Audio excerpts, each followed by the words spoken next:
comment on en arrive à imaginer céder l'entreprise aux salariés? Alors d'abord, il faut, je pense, apporter une précision sur les termes.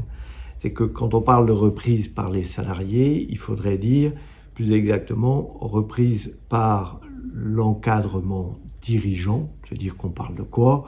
On parle de la reprise par un cadre, parfois deux, parfois trois, exceptionnellement plus, qui vont reprendre l'entreprise dans laquelle ils œuvraient jusqu'au moment de la reprise. Ceci étant posé, comment on en arrive à céder à l'encadrement? Je pense qu'en fait, il y a un process assez logique qui opère. Dans un premier temps, le dirigeant doit se poser assez normalement la question de savoir si quelqu'un dans la famille est susceptible de reprendre. Alors la réponse n'est pas forcément toujours aussi simple qu'il y paraît. Il faut se méfier des réponses un peu trop vite faites. Il faut vraiment creuser la piste, et c'est aussi le rôle du conseil que d'interpeller son client sur cette question-là. Mais s'il s'avère, comme aujourd'hui assez souvent, qu'il n'y a pas de vocation familiale très affirmée, le champ des possibles devient plus ouvert.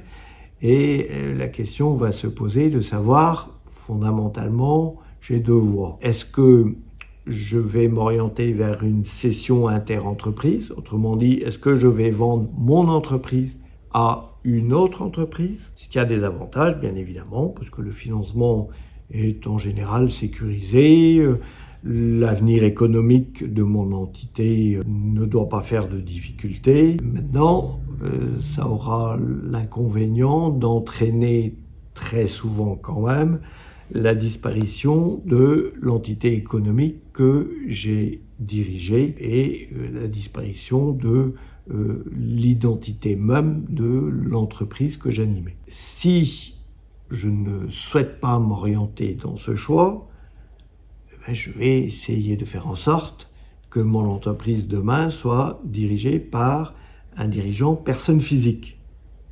Et assez logiquement, avant que de me tourner vers l'extérieur, je vais me poser la question de savoir si une reprise par l'encadrement de mon entreprise est envisageable. C'est d'abord une question que je me pose à moi-même avant de la poser à quiconque. Puis, si j'ai la conviction que tel ou tel a des prédispositions qui devraient pouvoir lui permettre de conduire l'entreprise à l'avenir, et puis manifeste une réelle volonté, un réel talent, une réelle motivation, eh bien, je vais évoquer le sujet avec eux. Alors, je vais évoquer le sujet avec eux en disant, écoutez, je n'affole pas tout le monde, mais par exemple, il faut trouver à cet égard les outils de communication adaptés.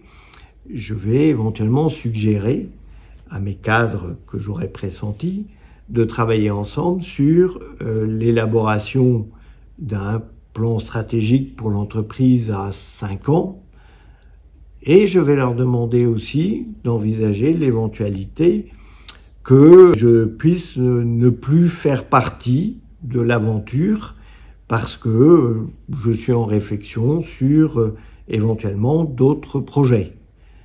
Alors cette réflexion stratégique, je peux la faire conduire aussi et la faire animer par un tiers, ce qui a parfois le mérite de faciliter les échanges et de fluidifier la discussion. Alors, lorsque les cadres ont travaillé leur plan stratégique, et puis, si on n'est pas rentré dans cet exercice, lorsqu'ils ont pris le temps nécessaire à une utile introspection, et qu'ils commencent à se voir dans la posture de repreneur, eh bien, il va falloir qu'ils recherchent, à mon avis, l'adhésion de leur famille. Parce que, comme pour tout repreneur, ça va impliquer D'abord, un investissement professionnel fort, c'est-à-dire des journées peut-être encore un peu plus longues que celles qu'il faisait jusqu'à présent.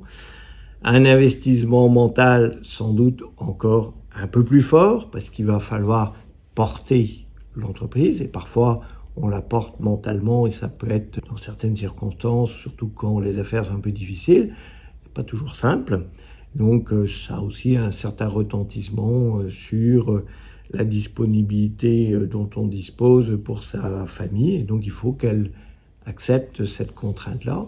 Et puis, de manière très prosaïque, je vais engager les économies familiales qui vont constituer l'apport qui sera nécessaire à la construction du plan de financement qui permettra la reprise. Et donc, pour toutes ces raisons, il faut que j'aie l'accord ou en tout cas la neutralité bienveillante de mon conjoint et de mes enfants en âge de comprendre la démarche que j'entreprends. Parfois, chez le repreneur, dans sa phase de maturation de projet, émerge une question, mais comment vais-je financer ma reprise? Et la question est d'autant plus légitime que le repreneur est jeune, parce que bien évidemment, quand on a 35 ans, qu'on a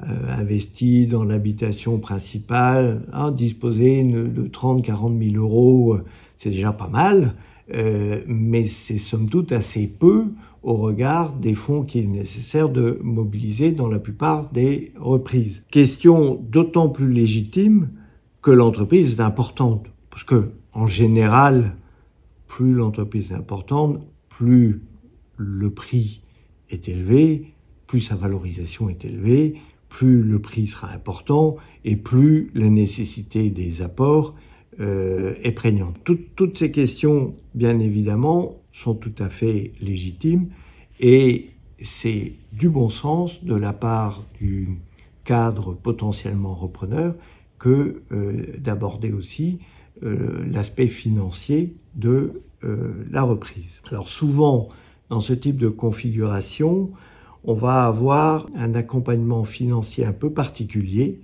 D'abord, on peut avoir l'intervention de sociétés régionales de financement, style Ouest Croissance, Arkea, Sodero ou d'autres, qui vont venir au soutien des repreneurs pour apporter les financements en capitaux propres permettant de boucler le montage de reprise. On a également, dans un certain nombre d'hypothèses, des reprises qui s'opèrent, je dirais, avec la bienveillance du cédant qui, d'une certaine manière, met le pied à l'étrier à son encadrement.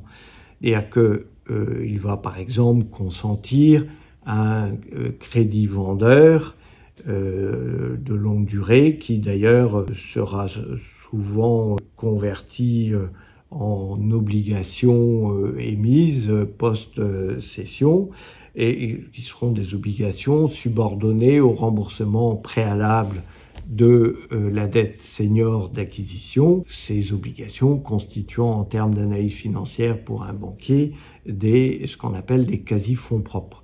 Et donc, pour faire simple, ces obligations valent pour le banquier apport. Et donc, ce faisant, le cédant accompagne la reprise de son encadrement salarié. Parfois, cela va même jusqu'au point où le cédant va se réinvestir dans la holding de reprise aux côtés de ses salariés. La reprise par l'encadrement, en termes d'accompagnement, est un peu particulière. Quand on dit accompagnement, on parle bien évidemment, dans un jargon spécifique qui est celui de la reprise d'entreprise, de l'accompagnement du ou des repreneurs par le cédant. Bon, au cas d'espèce, les repreneurs, ce sont les cadres de l'entreprise, autant dire qu'ils la connaissent très bien, et les points sur lesquels l'accompagnement du cédant est nécessaire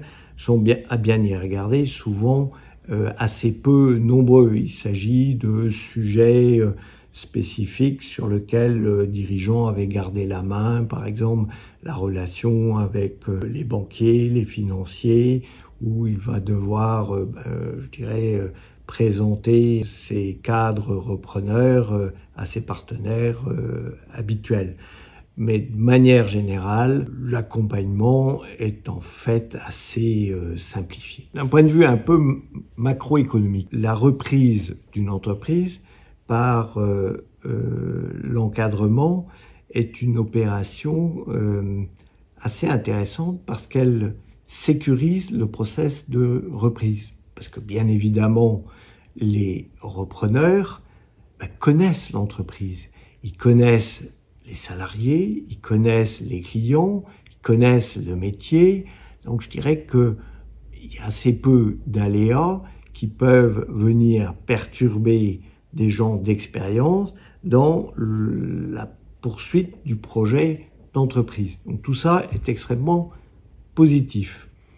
En contrepoint de ça, néanmoins, il y a un sujet qu'il ne faut pas ignorer, c'est qu'il est parfois difficile, lorsque j'étais, moi, cadre, l'un parmi mes pairs, d'être demain le patron de mes collègues. Et ça pose une question fondamentale qui est celle de l'acquisition de la légitimité du salarié repreneur par rapport à ses collègues ou à certains d'entre eux qui pourraient peut-être être tentés de contester plus ou moins directement l'autorité qui lui est conférée. La reprise d'une entreprise par les salariés est une solution intéressante, c'est évident.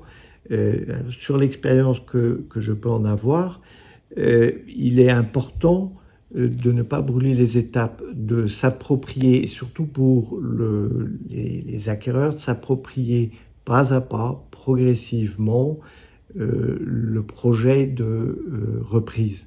Et les questions humaines sont absolument essentielles.